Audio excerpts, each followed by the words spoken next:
नई नई शादी हुई है तुम दोनों की। अभी दिन ही कितने हुए हैं जो तुम्हें अपनी मनमानी करनी है। अब जो कहने आई हो वह कहो। क्या बात है मम्मी जी? मैं नीरज के साथ जाना चाहती हूँ। सोच रही हूँ अभी काम लायक कपड़े सामान ले जाती हूँ, फिर देखूँगी क्या ज़रूरत है तो और चीज़ें भी ले जाऊँगी। आपने पिछली बार कहा था ना, इसलिए पूछ रही हूँ। बहू, शर्म नहीं आती? अभी तो तुम्हें 3 महीने ही हुए हैं यहाँ रहते हुए। क्या तुम्हें तुम्हारी सास में कांटे लगते हैं? इतने अच्छे से तो रखती हूँ, तो मैं बेटी की तरह प्यार करती हूँ, फिर भी तुम्हें हमें छोड़कर जाने की पड़ी है। मैंने तो तुम्हें हनीमून पर जाने की भी इजाज़त दी, जबकि हमारे ज़माने में तो हमारी सास ने हमें तुम्हारे ससुर जी के ऑफिस वाले शहर भी नहीं जाने दिया। हे भगवान, क्या कमी रह गई थी मेरे प्यार में, जो मेरी बहू मेरे साथ रहना नहीं चाहती। आजकल की लड़कियों को तो बस पति की पड़ी रहती है। अरे सास भी तो माँ होती है। क्या तुम अपनी माँ के साथ भी ऐसा ही करती थी? इतनी खरी खोटी सुनने के बाद निशा चुपचाप अपने कमरे में चली गई। वहाँ आंसू बहाती हुई सोचने लगी, सासू माँ, मैंने आपको अपनी माँ ही माना, मगर आप अपनी बेटी का दर्द समझ नहीं रहीं। आखिर मेरे भी तो कुछ अरमान हैं। शादी के बाद अपने पति के साथ अपने अधूरे सपने पूरे करने के, और जो अभी ना पूरे हो पाए फिर क्या, ताउम्र इंतज़ार ही करती रह जाऊंगी। सोच निशा सुबक पड़ी। इतने में पति नीरज कमरे में आया और निशा को गले लगाते हुए बोला, देखो थोड़ा समझो मेरी माँ, इतने सालों से अपनी बहू के इंतज़ार में पलकें बिछाए बैठी थी। कोई बात नहीं जो तुम इस बार मेरे साथ नहीं जा पा रही हो। कोशिश करूँगा अगली बार तुम्हें लेकर ज़रूर जाऊँ। तुम समझ सकती हो, मैं सामने से माँ से ये नहीं बोल सकता कि मैं तुम्हें ले जाना चाहता हूँ। संस्कारों में बंधा बेटा बोला, कुछ भी हो, चाहता तो वो भी था अपनी पत्नी को अपने साथ ले जाना, मगर माँ के आगे चुप था। निशा और नीरज की शादी को 3 महीने होने आए हैं।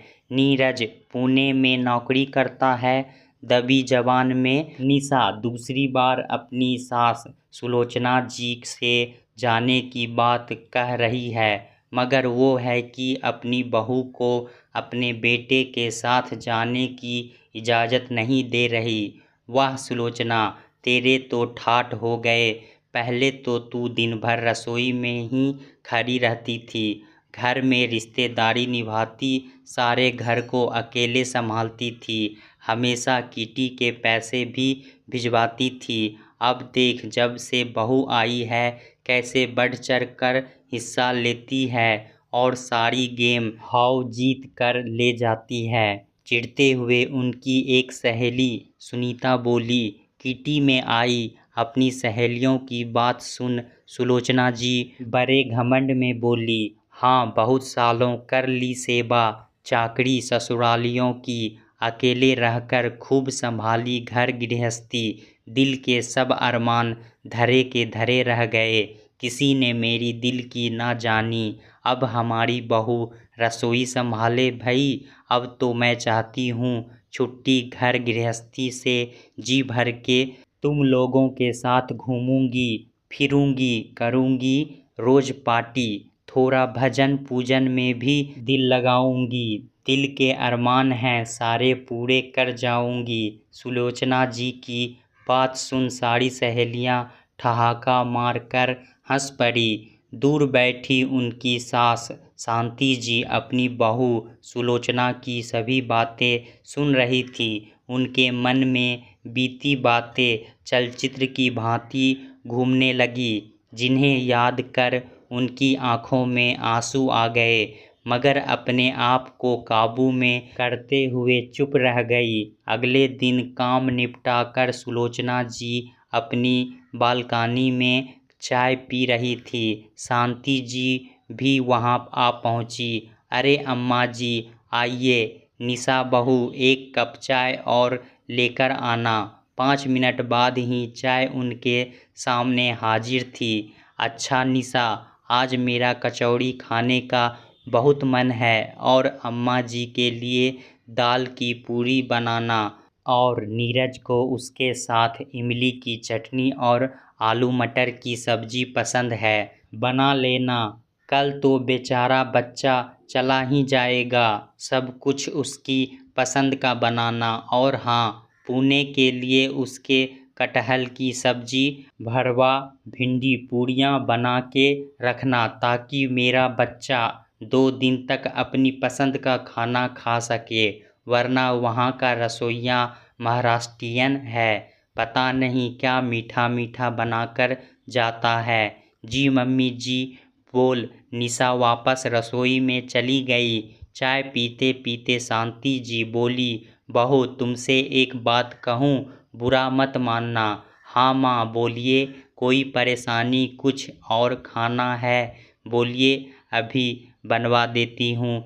नहीं बहू, मैं तुमसे हाथ जोड़कर विनती करना चाहती हूँ। मैंने जो भी तुम्हारे साथ किया तुम अपनी बहू के साथ मत करो। अपनी सास की बात सुन सुलोचना जी हैरानी से बोली, मतलब? मैं कुछ समझी नहीं बहू। मैंने अपने स्वार्थ में तुम्हें और अशोक को हमेशा अलग अलग रहने के लिए मजबूर किया। अशोक के तबादले अलग अलग शहरों में होने के कारण मैंने तुम्हें उसके साथ नहीं जाने दिया। फिर चाहे मेरे बेटे ने वहाँ टिफ़िन का खाना खाया हो या हारी बीमारी में भी परेशानी सही हो, मुझे फ़र्क नहीं पड़ा। मैंने अपने आराम के चक्कर में तुम्हें घर गृहस्थी में फंसा कर रख दिया। तुम्हारे वह सुनहरे दिन मैंने बर्बाद किए। यहाँ अपनी तीनों बेटियों की सेवा रिश्तेदारी करवाती रही। बच्चे भी तुमने अकेले ही पाले बड़े किए। वक्त के साथ धीरे धीरे तुम्हें आदत हो गई, मगर मैं जानती हूँ ये आदत बनने के लिए मैंने तुम पर कितने अत्याचार किए। तुमने कितनी बार कहा कि कुछ दिनों के लिए मैं चली जाती हूँ और मैंने तुम्हें कभी नहीं जाने दिया। और मुझे अच्छी तरह पता है मैंने पूरी तरह गलत किया, लेकिन बहू मुझे लगा था तुम समझदार हो, मेरे जैसी गलती तुम नहीं करोगी, मगर तुम तो वही गलती दोहरा रही हो। निशा और नीरज को अलग कर बहू, यह आज के बच्चे हैं, कहीं ऐसा ना हो तुम्हारे दबाव में आकर यह कोई गलत फैसला ले, घर से ऐसे जाए कि पलटकर तुम्हारी तरफ ना देखे। उससे बेहतर है तुम इन्हें आज़ादी दे दो। माना मैं तुम्हारे सुनहरे दिन लौटा नहीं सकती, मगर इन बच्चों के लिए मैं तुमसे भीख मांगती हूँ। शायद ऐसा करके मुझे मेरे गुनाहों की कुछ तो माफ़ी मिलेगी और तुम्हें मेरी जैसी घुटन से नहीं गुजरना पड़ेगा। अपने दोनों हाथ जोड़कर शांति जी बोली, भूल सुधारने में भलाई है बहू। सुलोचना जी अपनी सास की बात सुन स्तब्ध रह गई। उन्हें पुरानी बातें याद आने लगे कि कैसे शादी के बाद अशोक जी के शहर चले जाने पर उनकी याद में तड़पती थी। उधर अशोक जी भी खुश नहीं थे, मगर घर परिवार लोक लाज की चिंता में उन्होंने कोई दो टूक फैसला नहीं लिया। आखिर वह अपने माता पिता के खिलाफ कैसे जा सकते थे।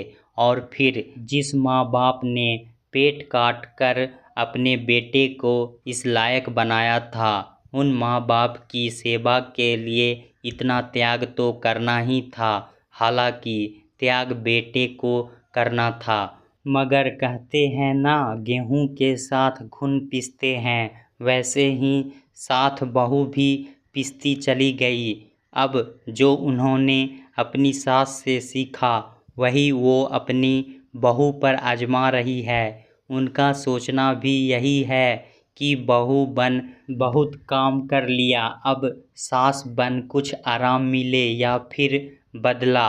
नहीं नहीं, मैं इतनी निष्ठुर कैसे हो सकती हूँ? अपने बेटा बहू के साथ अपनी कहानी कैसे दोहरा सकती हूँ? वैसे भी मैंने बहुत देर कर दी है, मगर अब और नहीं, बोल उठ खड़ी हुई। अगले दिन निशा सुबह रसोई में चाय बनानी आई तो देखा सुलोचना जी चाय नाश्ता बना रही थी। अरे बाप रे, मुझे उठने में देर हुई क्या? मम्मी आप क्यों परेशान हुई? मैं अभी करती हूँ, आप सब छोड़िए, जाइए पापा जी को अखबार देकर आइए। नहीं बहू, तुम जाओ, जाकर अपने सामान बांध लो। सामान बांध लूँ? मगर क्यों मम्मी? आश्चर्य से निशा बोली। आज शाम ही तुम नीरज के साथ पुणे जा रही हो। मगर कल तो आपने, हाँ कल मैंने मना किया था, आज मैं कह रही हूँ, तुम अपनी सास की बात मानना चाहती हो या नहीं? झूठ मूठ का गुस्सा दिखाते हुए सुलोचना जी बोली। जाने की बात पर निशा खुश होकर अपनी सास के गले लगते हो बोली। मम्मी जी आप बहुत अच्छी हैं, मैं 2-4 दिनों में ही लौट आऊँगी। ऐसा किसने कहा तुमसे? तुम नीरज के साथ पुणे में अपनी नई घर गृहस्थी बसाओ। अब मैं वहाँ घूमने फिरने आया करूँगी और देखूँगी तुमने सब कुछ अच्छे से संभाला है या नहीं। और हाँ, तीज त्यौहार पर तुम्हें यही आना होगा। जी मम्मी, बोल निशा पैकिंग करने चली गई। शाम को सुलोचना अशोक जी अपने बेटा बहू को हंसी खुशी विदा कर उनके कमरे में दीवार पर उनकी शादी की तस्वीर को देख आशीर्वाद देते हुए बोले, बच्चों सदा ऐसे ही हंसते मुस्कुराते रहना। दोस्तों कहते हैं ना, जिस पर बीती है वही जानता है। जो व्यक्ति सताया हुआ होता है वह दूसरों को भी सताना चाहता है ताकि उसके अंदर की कड़वाहट, गुस्सा कम हो सके। यह तो सदियों से चलती आई परंपरा है कि सास ने जो सहा वही बहू को भी बताना चाहती है कि उसने कितना सहा है। पहले के समय में सास बहुत कड़क मिजाज की होती थी, पर अब समय बदल गया है। अब बहुएं इतना शासन नहीं सह पाती। शायद इसी कारण घर आजकल ज़्यादा टूटने लगे हैं। दोस्तों कहानी कैसा लगा हमें कमेंट में ज़रूर बताएं। इसी तरह की पारिवारिक कहानी सुनने के लिए हमारे चैनल को सब्सक्राइब करना ना भूलें। धन्यवाद।